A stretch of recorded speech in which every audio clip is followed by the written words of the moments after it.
Hello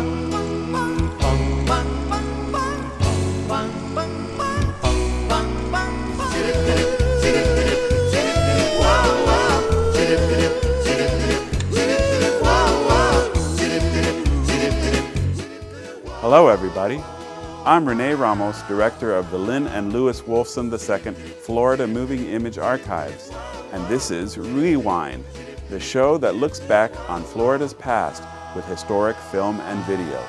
It's time for another trip back into the past, so sit back, relax, and enjoy another episode of Rewind.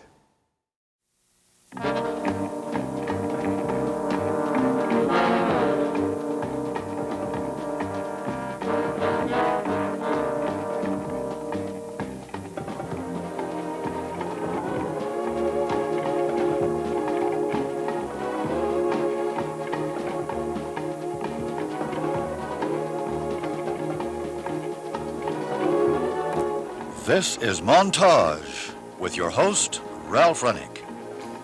Tonight we have as our guest one of this century's outstanding authors. You'll know him for his most famous work, Exodus. Leon Uris will be guest later in the show.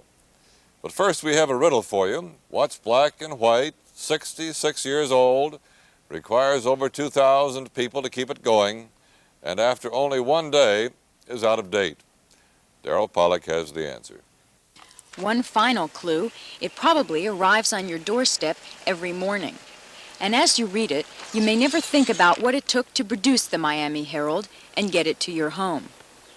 Its home is a massive building on Biscayne Bay, and on the 5th floor is the heart of the news operation. These are the people behind the news, the people you never see. Some of their faces should be familiar. Their pictures are printed along with their columns. At 81, Jack Kofod is the grand old man of columnists. His column on the comic page has appeared in the Herald for 32 years, and he says he'll keep writing it as long as they let him. Another popular columnist, who's also written 5 books, is Charles Whitehead. Which state attorney are you going to talk to? You know? You don't know who you're going down to. Across the newsroom, entertainment editor John Huddy is asked for his opinion. Not of a movie or record, but whether he believes a rumor that Kirk Douglas has committed suicide. I don't think so, because that Cuckoo's Nest was his project originally, and he's got to be feeling pretty good about that. Okay, I'll check it one. If it's true, let me know, would you? Of course, the rumor was not true. Huddy says the entertainment section of the newsroom is nicknamed Culture Gulch. The section next door might be called Jock's Jungle. It's the sports section, and sports editor Edwin Pope is working on his column for tomorrow's paper. All right, good. I'll call Arden. What's he, the producer? Across the newsroom again, editor Janet Chusmer and the Living Today section. Fashion editor Margarita Fichtner calls people like designer Bill Blass to research her column. And then the small would have a shorter sleeve and the large would have a longer sleeve. Okay, now. The other people in the newsroom are probably better known by their bylines. Gene Miller, whose stories led to the release of Freddie Pitts and Wilbur Lee. Edna Buchanan, who covers the police beat. Investigative reporter Jim Savage, who along with Mike Baxter might be the closest counterparts to another investigative team, Bob Woodward and Carl Bernstein. If you've seen the movie All the President's Men, you've probably already noticed how much the Herald newsroom looks like the movie set of the Washington Post newsroom. These days, the comparison is nearly inevitable. We looked, but Robert Redford and Dustin Hoffman were nowhere to be seen. The Miami version of Ben Bradley is executive editor Larry Jinks.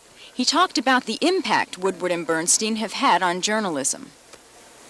Woodward and Bernstein are a phenomenon. Anytime you can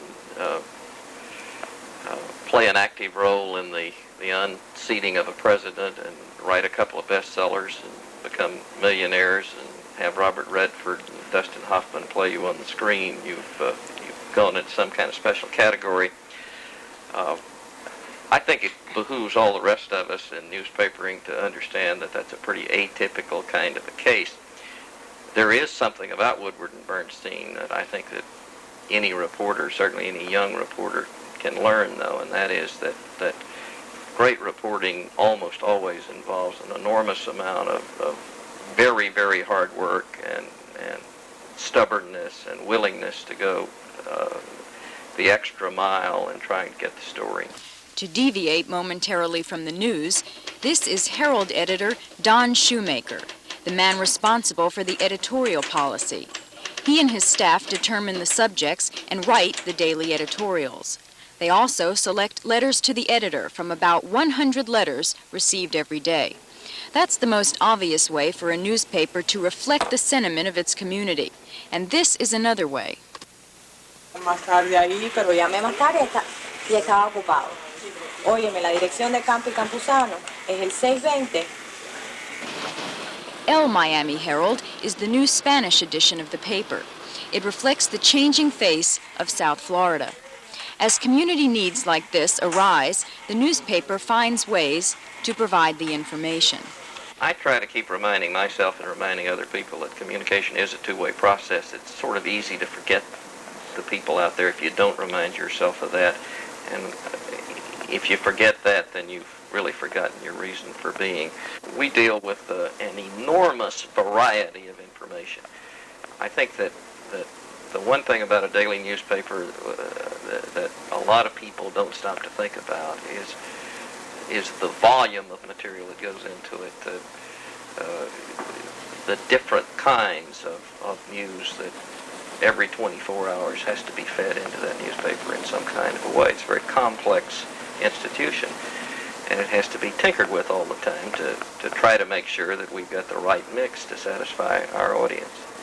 The man responsible for the day-to-day news gathering is Ron Martin, the managing editor. Each morning he meets with a group of editors for different parts of the paper. This is basically where the decisions are made concerning just what stories will go into each edition of the paper. And you'd be surprised at how thoroughly they discuss most of the stories. We thought you'd like to follow the entire development of a typical local news story. The process begins with some information given to reporter Sam Jacobs. At this point, all he knows is this: the oldest and largest stand of slash pine trees remaining in Dade County may be in danger of being torn down for development. He has a name and phone number of an official familiar with the case. So he begins, collecting the basic information. Who owns the land? When will the trees be torn down? And where are they? Sorry. And you're familiar with this area? Yeah, we wanted to do a story on this, and so I just wanted to get some information about it, and also we wanted to try and go out there and take a picture of it, that sort of thing. Where exactly is this? The trees are in a remote area of West Dade, near Tamiami Airport. Sam decides to go out and see them, and after conferring with the assistant city editor, he'll take a photographer along with him. I might as well go with the photographer, I guess, so we can all get lost together. What?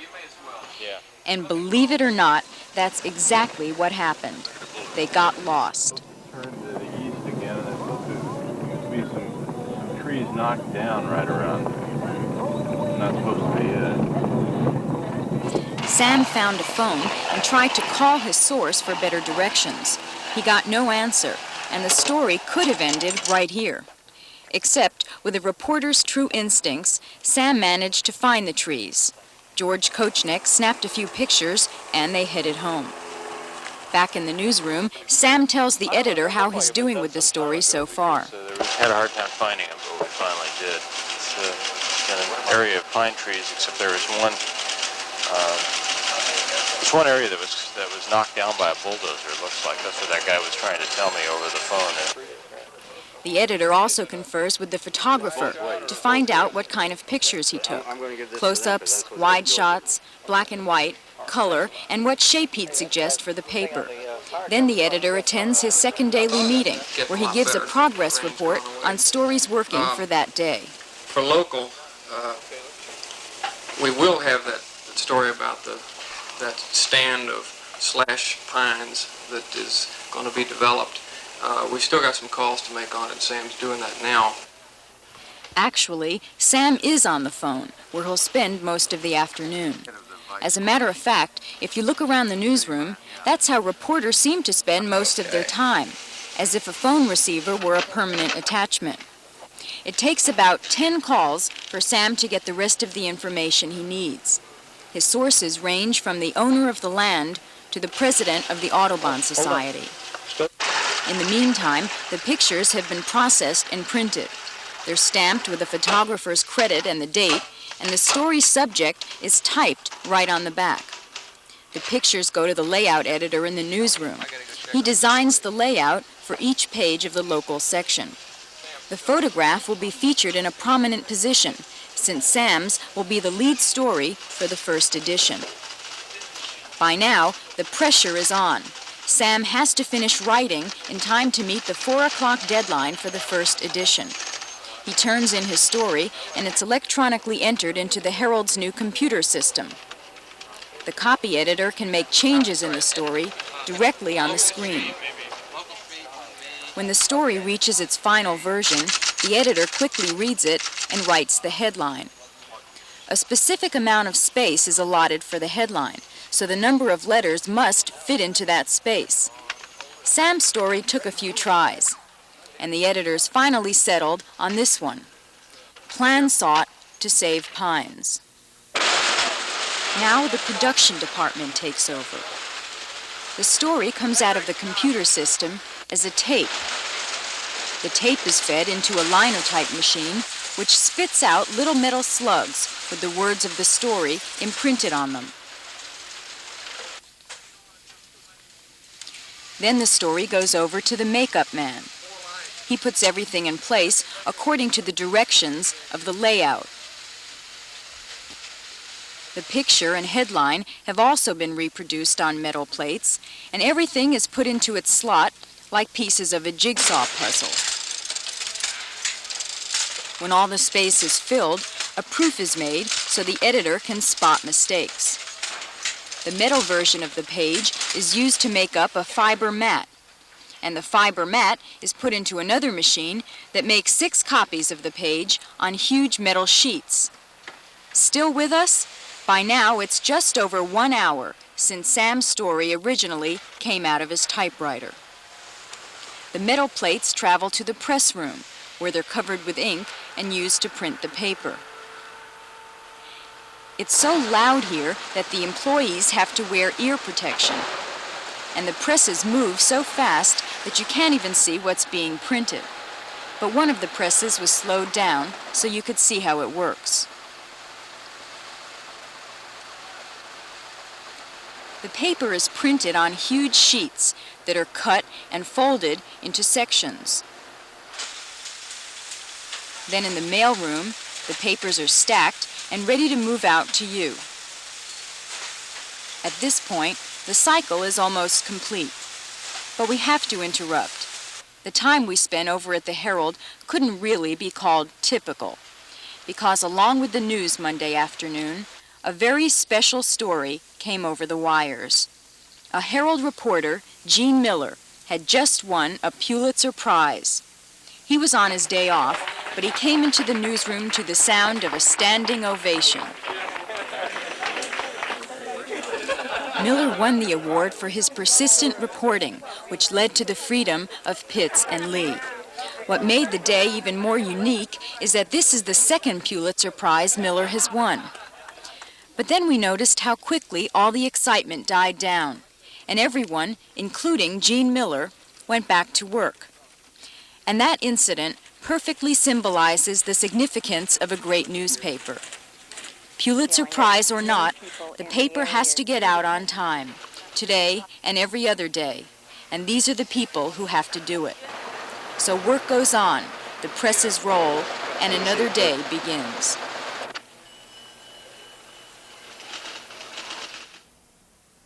Daryl's story certainly shows that journalism in any medium requires dedication and a lot of hard work to bring the news to you. Being an author of novels can also take a lot of research, and for some, like Leon Uris, that foundation of reality is what has made his books come to life. Leon Uris talks with Joe Abril when Montage continues. Miami-Dade College has career paths in anything you want to be. What's your story? Be global. Be cutting edge. Be inventive. Be investigative. Be a hero. What do you want to be? Be the best. Be you. Be MDC. Tonight you're going to meet a man whose name may be familiar to you, and certainly what he has done throughout his life. Most of you have read or seen in a movie, or certainly it has touched your life in some way. With us is author Leon Uris, who has quite a list of books, and it begins with Battle Cry and Exodus and Mila 18 and The Angry Hills, and now the latest, really two, is on Ireland. The first, published just around Christmas time, is a picture book about Ireland done with his wife, who did the pictures, called Ireland. And then the second, the novel just out, a novel of Ireland called Trinity, which is now out, kind of a duology on Ireland. Welcome to Montage, Leon. Thank you. Thank you. This was fiction, nonfiction, 1-2. Right. Came about very interestingly. Actually, Jill was just going to pick up some magazine assignments, and while she was traveling and researching with me on the novel, and her work came out so well that she was offered a book contract, and she let me write the text. Well, how do you look upon yourself in what you do? You write very important novels. How do you view yourself to yourself? Well, I feel this, that I don't think I'm in a position to judge myself. I leave that to other people, to judge my writing. I am not serious about myself as a human being. I'm a lucky guy. 1,000 guys could have been tagged with this thing that Leon Uris has, and I just happen to be the guy that was tagged with it. You really mean that? I absolutely believe it. Believe that? And I believe that this gift is a temporary thing, and I think that I have to be faithful to it. And by being faithful to it is working my tail off in going to the places I believe that I should go, writing about the things that I believe I should write. My wife is very serious about it, too. We feel as long as we play ball with the talent that we have been loaned in this world, then we are filling our purpose. But when we get fat, when we get lazy, and when we get a little bit degenerate, I think it's going to all go away from us. So that is essentially how I view myself. We have fun. We live in a place where we have a lot of fun. We ski, we have parties, we travel a lot, and we manage to relax every day, because a writer is physically very tiring. Right. And I ski a part of a day, I write a part of a day, and I have a good life. But I always, I'm faithful to my work. Does it bother you that you're kind of known for Exodus, probably more than any book, and being a Jewish author, which that kind of gave you a tag? I'm very proud of being a Jewish author. I don't think it is a correct tag, because 5 out of my 8 books have not been on Jewish themes. Right. And Trinity, which I feel will rank with Exodus as the 2 books that I might be remembered for, is, of course, on an Irish theme. So I'll be a Jewish-Irish writer a year from now. Leon, let me ask you, why are we still going through so many literature experiences, movie experiences about Nazi Germany? Continually, movies are coming out again and again. It's been 25 years. Well, will we never stop analyzing it? No, my God, this is an advanced Western culture.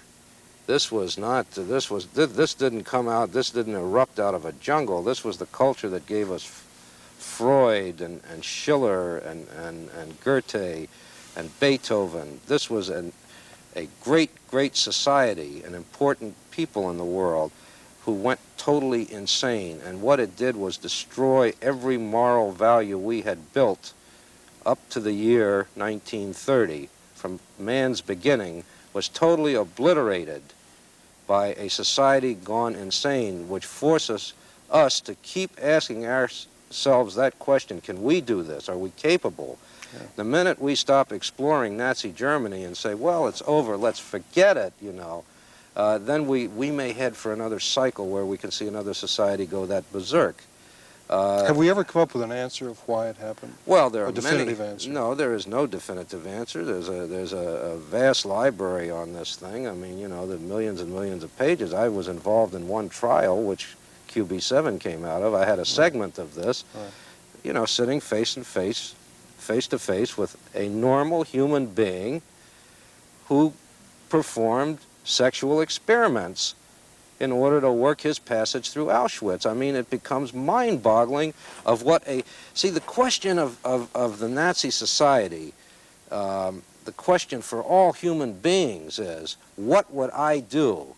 Exactly. What would I do if they put the heat on me, you know? Right. What would I do to survive? What would I do to save my wife and family? Where is the demarcation line between morality and immorality in a human being? When does a man forfeit his right to be a member of the human race? And this is what Nazi Germany was all about. And we can't give this up and throw it away because it only happened 25 years ago. We'll be studying that 1,000 years from now.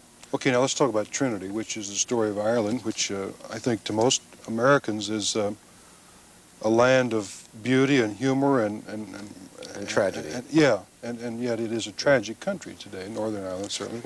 What did you discover and what have you told us in Trinity? Well, I start out with a phrase that there is no, and it's a Eugene O'Neill quote, there is no present or future in Ireland, only the past happening over and over again. And I selected an era from the famine, potato famine of the mid-1800s through the rising of 1916 as a slice of Irish history, which is one thing of this continuing circle.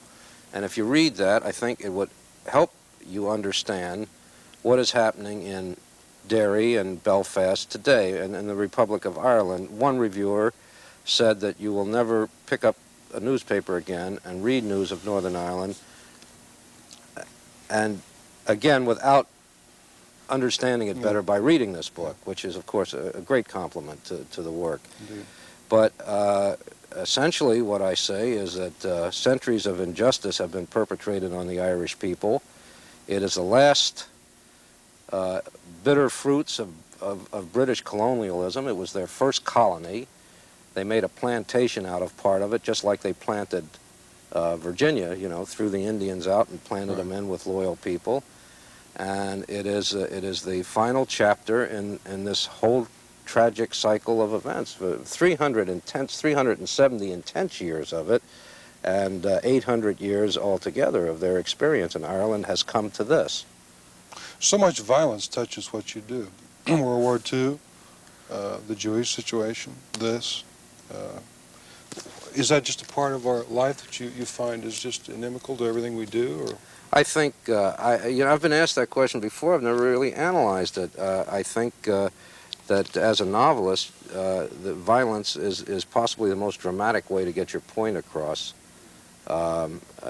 I'm going to have to look into myself and find an answer to that question. Well, now that is a shallow answer. That I'm sure you're a deeper man that you don't just write violent books to sell. No, I don't mean it that way. That sounds like a TV. No, I don't mean it that way. I'm not writing violence, but it seems that human emotions come to their classical impacts under a violent situation. I'm going to have to look into myself and find out why I write violently, because I personally am not a violent person. Yeah.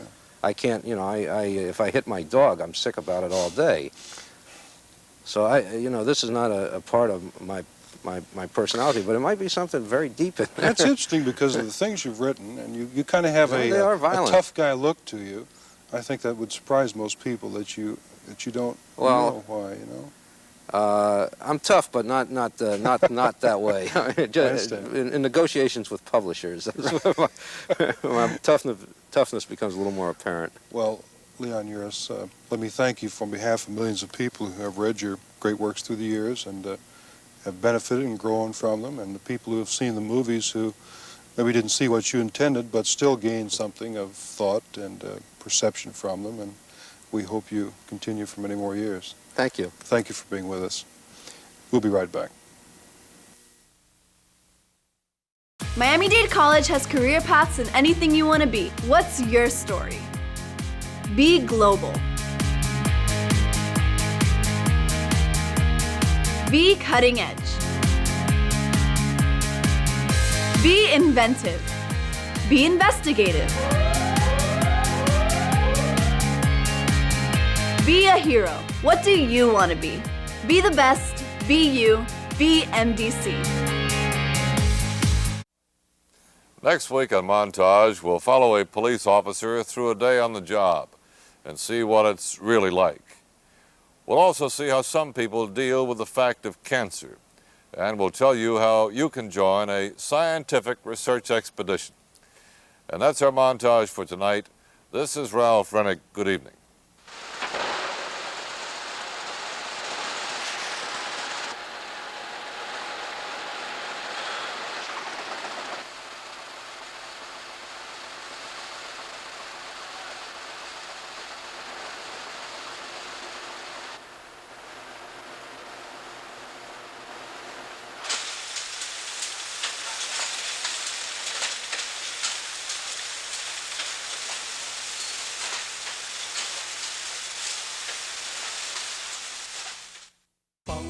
That's about it for this edition of Rewind.